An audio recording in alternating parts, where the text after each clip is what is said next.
It's going good. How you doing? Good. I just had a day on set today, which was fun. Yay! Yeah, creating content. That's what it's all about, right? That's what it's all about. Yeah. So that was fun. It was my friend's sketch that she wrote that we did in the Second City Conservatory program like 2 years ago. And she was just kind of Cool. like, yeah, I want to film it because I want to get some film stuff. So it was really cool to just get that all filmed. Yeah. That's great. Yeah. So that's good. That's awesome. Yeah. Where did you film? It was weird actually. It was at her friend's house, so it was like her coworker's house that we were in, but her coworker wasn't home, so we were just like taking up our own space in his place, which was like a very beautifully nicely laid out house, and Of course. looks good, and it was a very short sketch, so it was fun and quick, and Awesome. I'm hoping that it gets all done and I can look at it and use it for my own personal reel, because that's what I do everything for nowadays. Absolutely. Mhm. Build that reel. Yeah, I'm that's what it's all finding about. that it's so interesting that you get a bunch of stuff on your reel or what you think is great, and then months will go by and it's like, I need new stuff now. Yeah. And it's really all just about making your own stuff. Like in that context, until you're at the point where you're like, okay, now I need some like names on my resume that's different. But like if you're just making your own stuff and you're putting stuff out there, it's gonna lead to good eventually. Yeah, absolutely. What type of stuff do you have on your reel? Oh God, right now? Well, I did the web series Female Therapy, so there's like a scene from there, and then I Yeah. did like short 20-minute sketch comedy bit with someone from Ryerson he put together, so I had a bit from there. And then there was another short film that I can't remember what I used, but yeah, it's mostly like comedy stuff because that's all I really have for real stuff. Mhm. So, yeah. And how are you doing today, Jamie? I'm doing well. It's a little bit dreary here in Vancouver, so it's a little bit trying, but it's things are looking up. I received an email the other day from the registrar's office from the festival that I did in June for my play, and there's a obviously very friendly competition that's going on for brand new playwrights, and the deadline is December 31st. And it's a great way to just generate new work. So I got sent an email with the other playwrights that were at the festival. So I'm just looking into that and seeing what I can sort of whip up, I guess, in 2.5 months.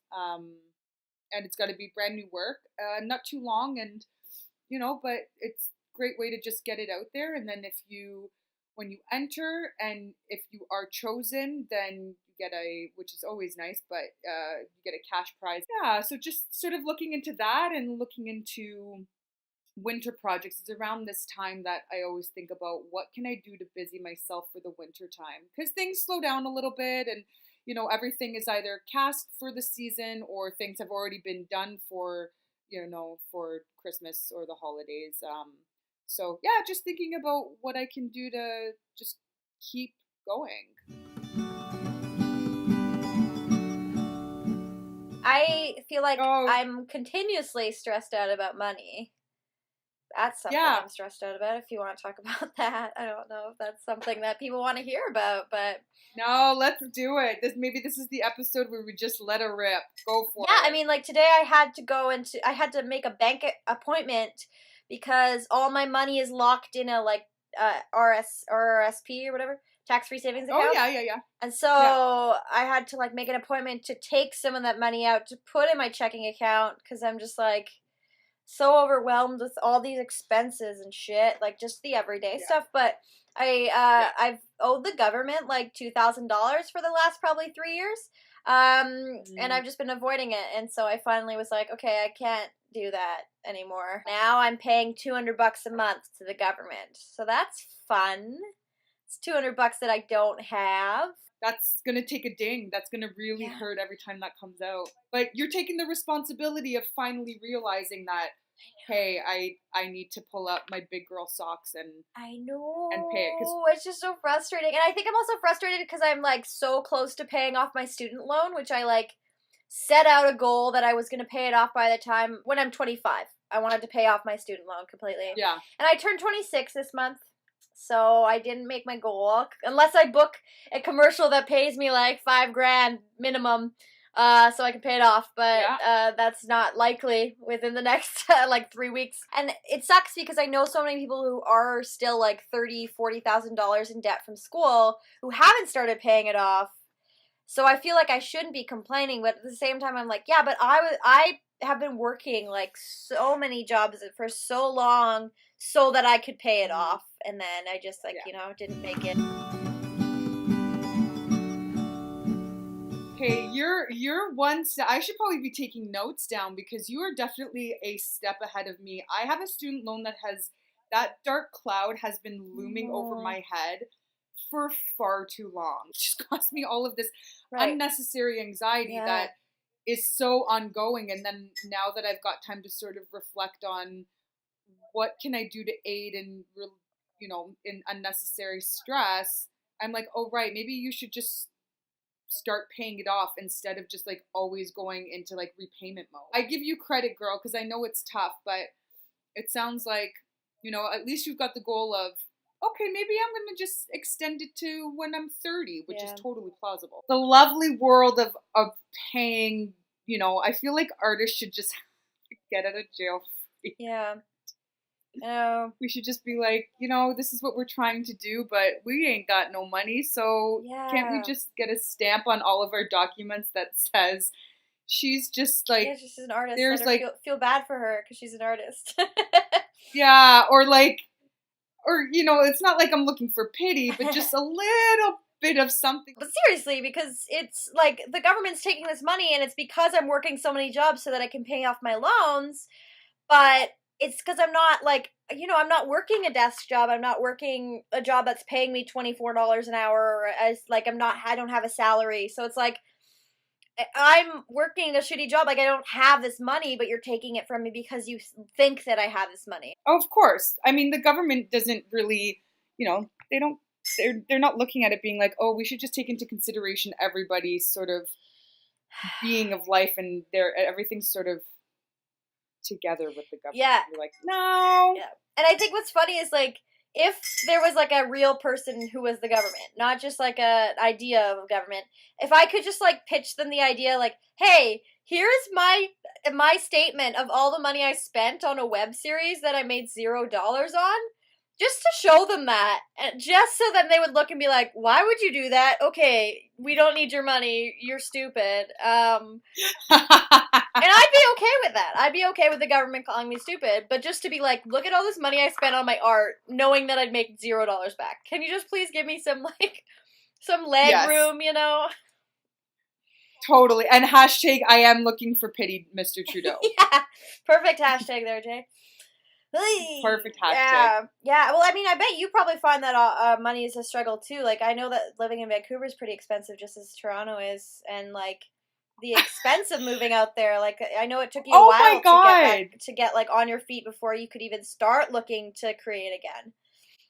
Oh my God! And maybe that's just like, it's interesting because I was having a very similar conversation with someone this morning about that, and I'm like, I moved from Ontario where I thought, the living expenses and the way of life was expensive. And then I moved here and Holly, it's a struggle. I mean, I make it work. It's interesting. But as an artist, I feel like, yes, we are broke. And yes, we have minimal amount of money, or perhaps some artists don't. Maybe you do live a lifestyle where you are a little bit more cushioned. We never know not everybody's the same. Yeah. But I find that with being here, it's almost utterly possible to be broke, but somehow I make it work, and somehow I make being broke look really good. Yeah. Yeah, no, man, I do the same thing. And I don't know how. I don't know because it's always sort of been like that. It's almost as if I'm so in knowing how to be broke that, and I mean, granted, obviously, if I ever did come into some really good money, then of course, obviously, that would be great, because let's face it, the world goes round. It does not make you happy. That is not what I'm saying, but it definitely makes the world go round. But I'd almost be scared to have money, Yeah, because me then too. I'd be like, you know what I mean? It's like, but I'm so used to spending only like $30 at No Yeah, I wouldn't know Frills. what to Like, do. I wouldn't know what to do. I have heart palpitations going into Whole Foods. Mm. Like, Honestly, I Jane, don't know. I think the reason why I save money as an artist is because for the most part, I don't drink. And I know so many people Mm, who aren't artists who drink heavily all the time, yeah, every night. And I'm yeah, like, that is where their money's going. Like, just think about yeah, one drink. If you're at a bar, $7 minimum, and that's not including tip. yeah, And then if yep. they're having 5 drinks a night, that's like, Mhm. yeah, that's like over $50, like that a night. So it's Totally. like that's where I'm saving my money, to be honest. You know what? But you do make a really good point. It's like, what are you doing in your lifestyle that is, where you could save? And totally, because I've done the same thing. There have been nights where I'm just like throwing down my tips at the bar, and then all of a sudden I'm like, okay, well, you're looped and broke still. So, I mean, like, maybe it feels a little bit better because I'm looped enough to be like, okay, but then the Yeah. next day doesn't feel as good. But I have to go on off of a tangent off of what you just said, because you were mentioning something about a tip. Yeah. Majority of us artists are in the industry where we do make our money in tips. Yeah. And I remember this specific incident, and I've learned, even before I got into the service industry, I always said to myself, I am wanting to leave at least enough so this person can get home safely at night. Yeah. Be it a cab, be it the bus, be it whatever. And, it's interesting because I've been getting a lot of accolades about my service and about, the ambiance and the experience they have at the restaurant. And, thank you so much, you were wonderful. But it's a verbal thanks. And then, it's just like, you kind of go, great, but your bill was X amount of dollars and you literally left me like $0 or like the worst. or tip. like, yeah, like sometimes it's been that, or it's been 10. Now, don't get me wrong. Obviously there are nights where it is, it's standard. But I remember this one incident. It was a party, and I guess one of the guys at the table thought that he could be frivolous with his money or what have you, or Right. thought that he could take care of like the majority of the bill. And I was like, whoa, dude. I'm like, that's very gracious of you. So he put it on his card and it declined. So I noticed that at first he was leaving me like a pretty good tip on what the amount was. Mhm. And then all of a sudden I started noticing that the more that he started to process the payment more and more, my tips started decreasing. Yeah. And then it came to the point where I don't know what happened, and be it so the short of the long of the story is that this guy did not even have the money at all to even pay the bill. Right. So his friend had to chime in, and then it just turned into this whole spiral where the friend ended up buying half of this and then blah blah blah blah blah. So of course, obviously, then as a server, you're like whipping out your calculator and like all of the pin pads and blah blah blah. So the point is that my tip ended up suffering. Yeah. My gratuity ended up suffering because either like people just don't get that, just because your bill is high doesn't mean you shouldn't tip. Yeah. No, I get it. I mean, we could talk about customers. It could be its own episode because, man, I have so many stories of people who are just like the rudest people and won't even leave a tip, and like the people who are also the nicest, and you're like, cool, and they're like so grateful for the service, and then they're like, this was such an amazing experience, and they leave and they give you like nothing, and you're like, really? Okay, cool. Yeah. Like, yeah. But that, I think it's its own breath, though, Jay. I feel like we could really get into it. I don't know if now is the right time. Yeah, totally. But, I mean, this podcast would go on for like hours. 2 days straight if we continue talking about it. But yeah, it's one of those things about being an artist that I think it boils down to awareness and consideration, and we get it. And especially, and so here's the rub about that story, and then rant really over. He was in the industry. He was a part of the line cook or a part of the service like 2 months ago. I ended up finding out. Mm-hmm. It's like a cardinal rule. It's like an unspoken rule that when you're in the industry, like you just do it. Yeah. Like, sorry. So no, I was gonna say I read an article that gratuity, or not even gratuity alone, but a tipping may be going up to at least the standard is going to be 18%, and I'm like, well, we'll see how far that'll go because people can barely even tip on like a $25 bill. Yeah, so I guess that conversation happened. Yeah. So that was nice to sort of get that out in the open and see what happens. But so what's going on in Toronto in the next little while? Like, are there any festivals coming up? Are you doing anything in the next little it's bit? like it's November, December, right? I mean, like everything's kind of dying down. Like I'm remounting my sketch show, which by the time this episode even airs, it's gonna be over. But so we're remounting that. I'm working with another sketch troupe, so it's kind of like bouncing around that. But a lot of it's like doing my own stuff because like I can't rely on other people to do stuff. And I'm still auditioning, I'm still submitting, but like there's only so much I can do. Awesome. Yeah. And honestly, because it's dying down, I'm spending a lot of time trying to work as much as possible because of the money thing. Bouncing back to the original topic. Yeah. Right. Well, and I mean with this, right? Like businesses event like probably in the next few weeks people are going to start Christmas shopping, holiday shopping. Yeah. So I mean, things will pick up a little bit, but yeah, no, I get it. And, and then you have to make money in order to, go to the events or go to, performances or what have you. Like the Whistler Film Festival is coming up at the end of the month and I want to treat myself. You and I are both November babies. Yeah.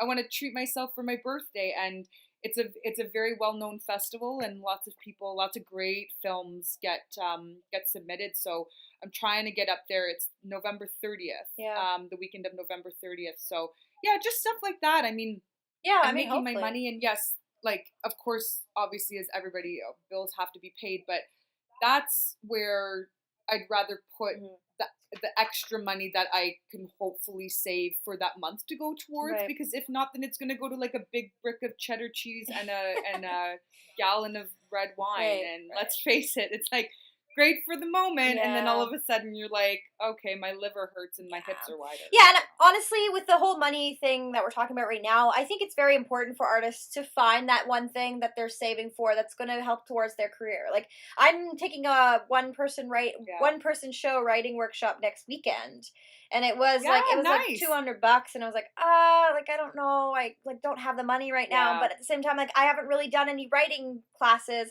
and I haven't done a class in a long time, so I was like, you know what, I'm just gonna do this now, and then get back into classes in January. But it is another like month and a half of saving to go towards more creating. Like it's just a cycle over and over again. But I think that's where we're at. I mean, we've been talking for the last 20 minutes, so that's not a very uplifting way to end an episode, but I don't know if you have anything to say to the audience out there who may be struggling with money. We hear you. We support you. Tell us your ways of surviving, or do you have that one job? Do you have 6 jobs? How do you go about, like what do you save your money for if you can, or what do you put towards treating yourself as the artist or not? Or do you enjoy buying that bottle of wine? Do you like to buy a comic book? Do you like to buy a chocolate bar? Whatever it is, let's talk about it. Yeah, we want to hear from you. Because that's what it's all about with you, me, and us, with Jay and Holly. We keep that conversation going. Let's do it. Let's keep it going. Awesome. Until next time. We're going to sign off with that. All right. And Holly, I'll be catching you on the flip side, and hopefully Justin Trudeau, if you catch wind of this. Yeah. Just keep listening. Keep listening. Keep listening. And help us out. Please. Yeah. Yes. Hashtag we support everybody. Yes, please. Okay. Awesome. All right, everybody. Hey. Bye. Bye.